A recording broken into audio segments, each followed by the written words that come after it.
Welcome! In this video, I will show you the top 6 most difficult sergers to thread. That's right, I made this video for those people who are curious, or perhaps you are considering to buy a used serger or trade your existing one.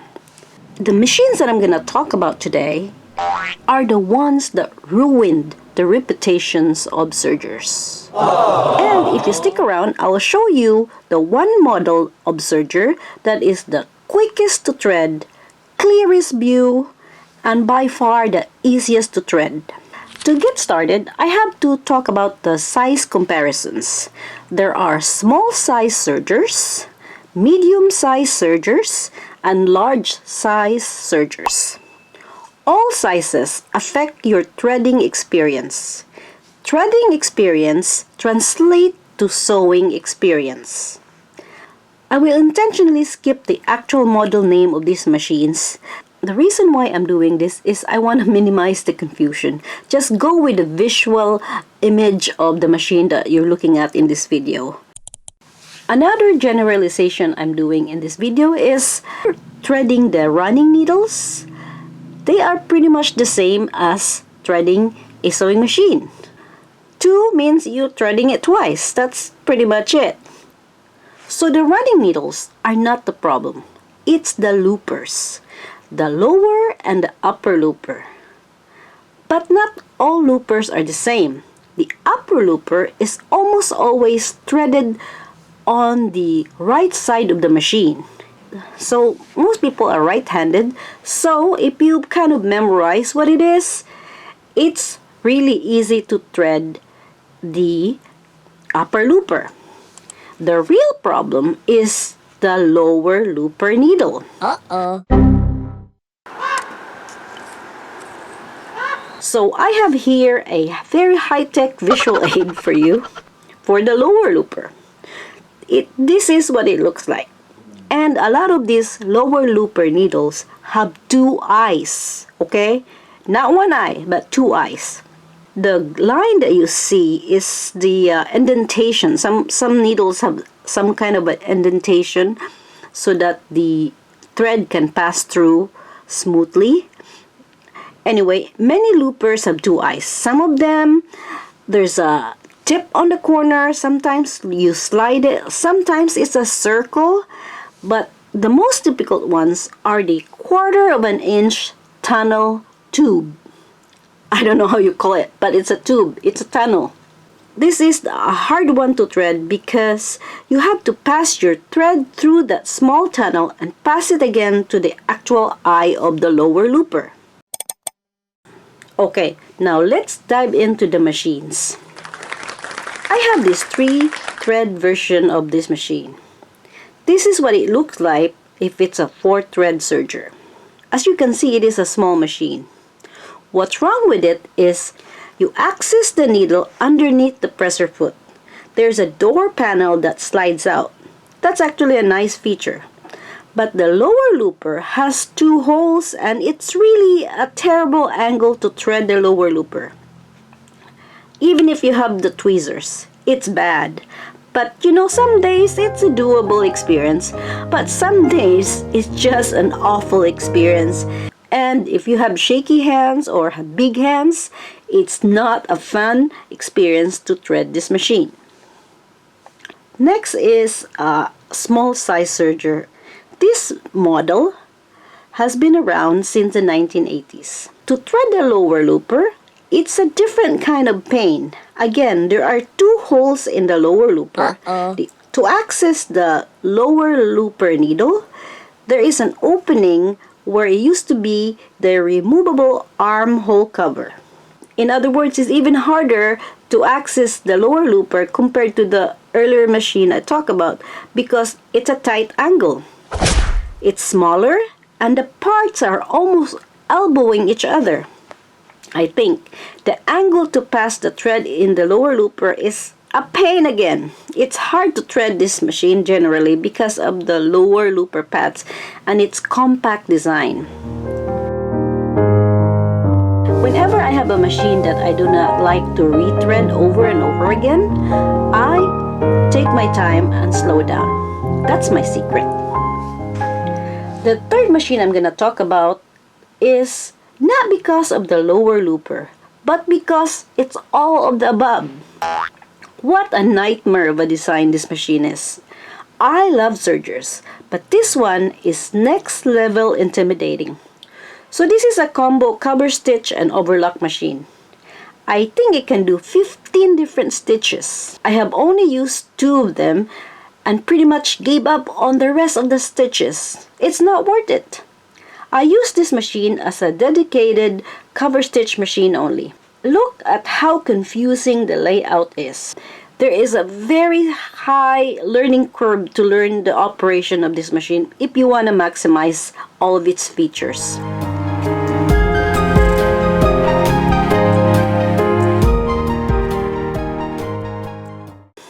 So I have a bookmark manual of this machine online. Or sometimes if I'm lazy, I just go Google this up in YouTube. If I have a runaway thread, because it's stressful. It's stressful to rethread this thing for some reason. It's bad. It has 5 threads and there are 3 loopers. And all the loopers are so confusing to look at. The thread fats, they're also confusing to look at. The redeeming factor of this machine is it's really built sturdy and it has a good serger function. The cover stitch function is very picky with fabric. So even though this is a larger size serger, not small, not medium, but it still is difficult to thread because of the confusing layout and the steep learning curve to learn the operation of this machine. I'm going to do a little intermission here. There is a fake review about this machine online that is full of crap. The review says, this reviewer says, she made 10 shirts in 1 hour. What? Okay, listen, I can do 1 in 2 hours. But that's just me. Huh? Continuing on this fake reviewer, she bought 2 of this machine, 1 for cover stitch and 1 for the overlocker function. And this same review is next level manipulative. Oh no! Okay, the second part of this review is just to make herself sound so authentic, there was a part that broke down. I personally read it word by word and I tried to follow what she's talking about. But listen, what a bunch of baloney again. It's a mumbo-jumbo of word salad to make it sound so authentic. Now, if you don't own this machine, you will never be able to tell that it's a big lie. It's really hard for me to understand why people do this.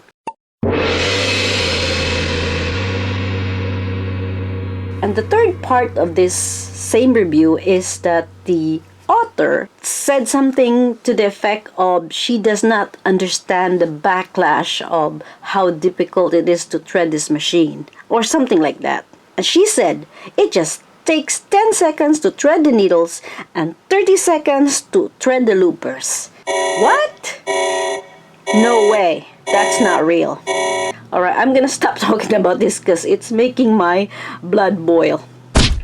Be careful about people reviewing stuff on the internet because a lot of them are just so scheming and manipulative and I don't know.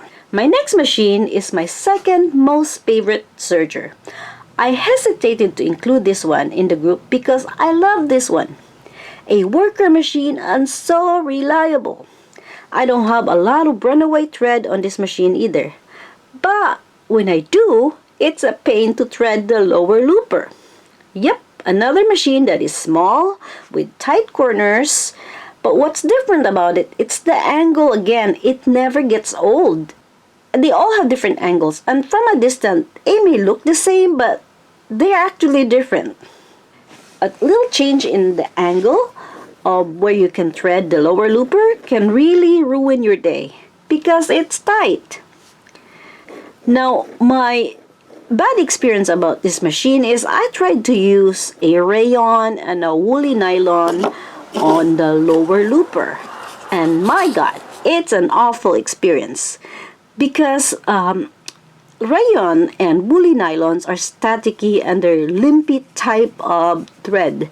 And it's really hard to poke these kinds of thread to the lower looper. And this machine happens to have the tunnel again, a little tiny tunnel, tube-like tunnel. And if the threads are staticky, it's really hard. Now, I heard about people using a clear nail polish, wax, or dip it in a glue or something. Well, this is what I have to say. Take a deep breath and hope it works. Anyway, some days it's doable. I learned my lesson. Whenever I have a machine that I do not like to rethread, I just use regular serger threads on it to make my life easier. Moving on to the next serger is one of my machines where it's intimidating to me. I do not like threading this machine over and over again. And as you can see, it's a medium size, not small, not large. So it's decent size. Yet it is still difficult to thread because of the lower looper angle.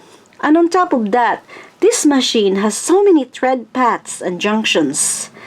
And it's really quirky. There are so many junctions and loops and hooks, and you have to really pay attention. Also, the angle of the lower looper is not fun again. So threading the needle and passing it through to the other side requires patience, prayers, calmness, to say the least. It's a good machine if you have a steady foot, a nice and easy pace on your pedal. And last one in this group, this machine. Another one that is too tight to thread. It is small, compact design, weird lower looper angle. And the worst part is they forgot to put the bulb light on this machine. A machine that don't come with lights. Oh, because that makes it worse. So that's about the list of the machines that's worst for me when it comes to threading. I skip the other ones that are okay.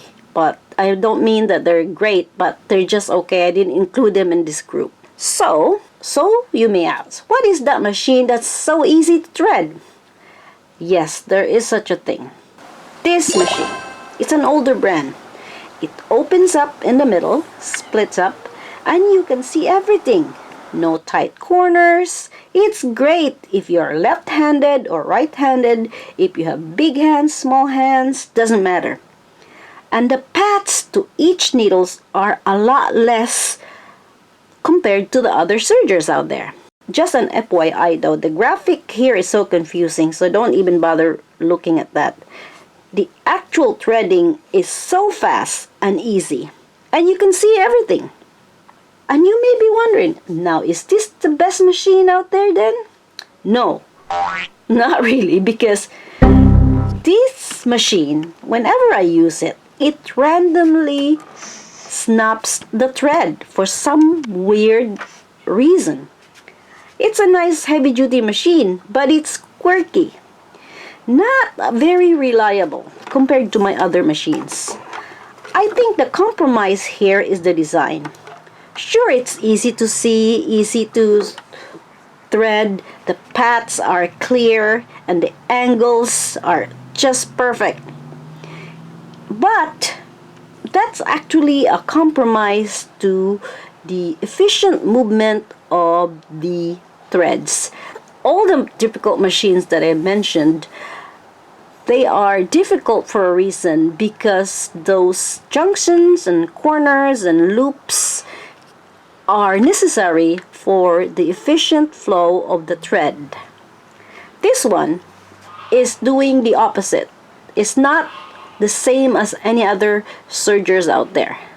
The compromise here is I get runaway threads randomly. Still, it's a good machine overall.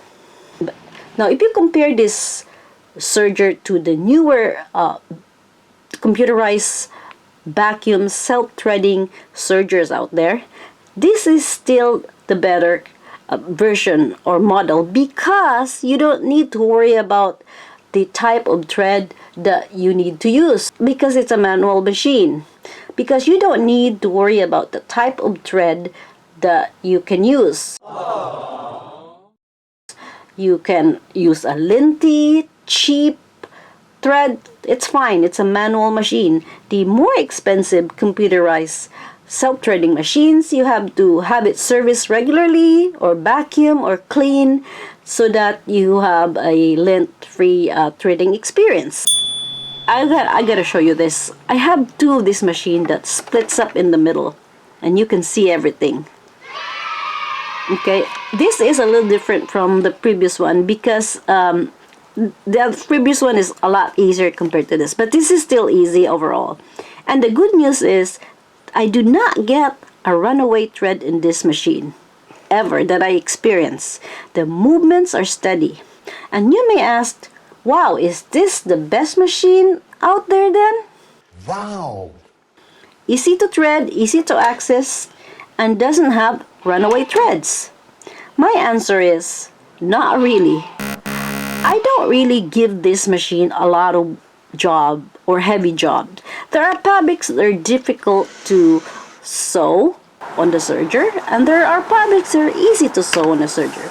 I just give this machine light duty jobs, if you know what I mean. And the reason for that is I can tell that it's mostly made of plastic and some metal, whereas over the years I kind of know what is the sound of the machine that tells me that it's a worker machine.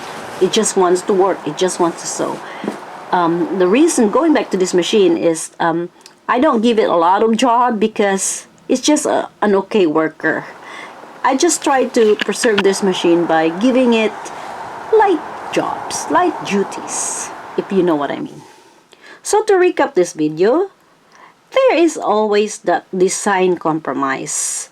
Something has to give. Price, value, convenience, brand, image, appearance, something. We have better sergers nowadays compared to the older generation of sergers that traumatized many sewers. Now, it's time for you to consider getting one and avoid some of the machines I mentioned here in this video. That is it for now, and thank you so much for watching.